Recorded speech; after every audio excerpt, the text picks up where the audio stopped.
All right guys, to get going, the first thing we gotta do is we're gonna take this radiator cover off. So we have the OEM one back on now. So it's just gonna be removing these plastic clips here. On the underside of the car, there's a handful of 10mm bolts that are just gonna be pulled out from underneath. So we'll just show you guys the process on those really quick, but let's get to it.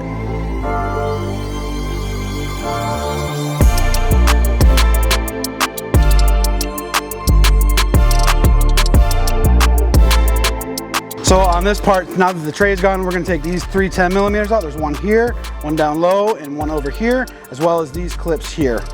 Just another more of these guys. And then we're gonna get underneath, and then we gotta get to the wheel well area.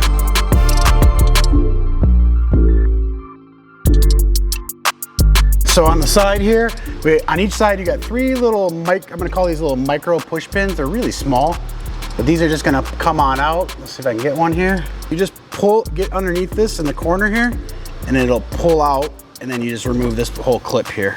In here, after you remove those three clips, there's only one other thing that you need to do down here, and that is detach this wheel liner from this. There's actually like a clip here. So as you can see, it's kind of like a weird automotive clip that's kind of similar to the ones that are held in for this part up here. It pushes itself in and like clamps it down on this little piece. So you need to remove this so we can get this bumper off.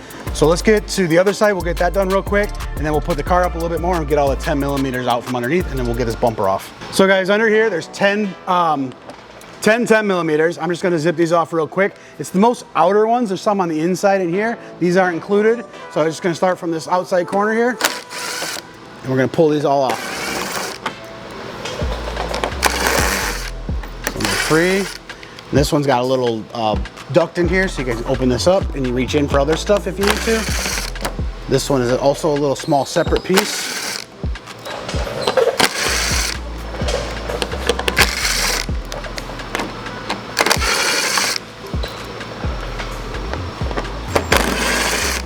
And the last one here. So I'm just gonna break this apart now, and so you guys can kind of see like how this actually works. It's gonna just slide up underneath. This one is an under, and this one would go back in like this once we're done. Okay, just so you guys know. We're gonna get that down, make sure these are all loose. So to do this, it's best to have someone help you. So Caleb's gonna help me on this side, and we're just gonna actually basically pull. There are three connections to your fog lights. There is a connection behind on this emblem here, and then the other fog light itself here. So let's just get to pulling this thing.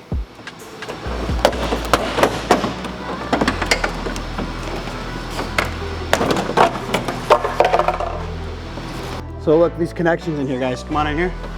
So this one is actually attached to the emblem, the back of the emblem itself. And I'm just gonna pull that off here. So this must be part of the radar system. And then underneath here, so everything's gonna fall apart when you do take this off. So we can slide this bad boy up and out of the way. There's a fog light side, and this fog light also. So these, when you take the bumper off, don't freak out when these just fall out. There's actually nothing that holds these in place, but this is the functional vent that connects to the back of this unit here.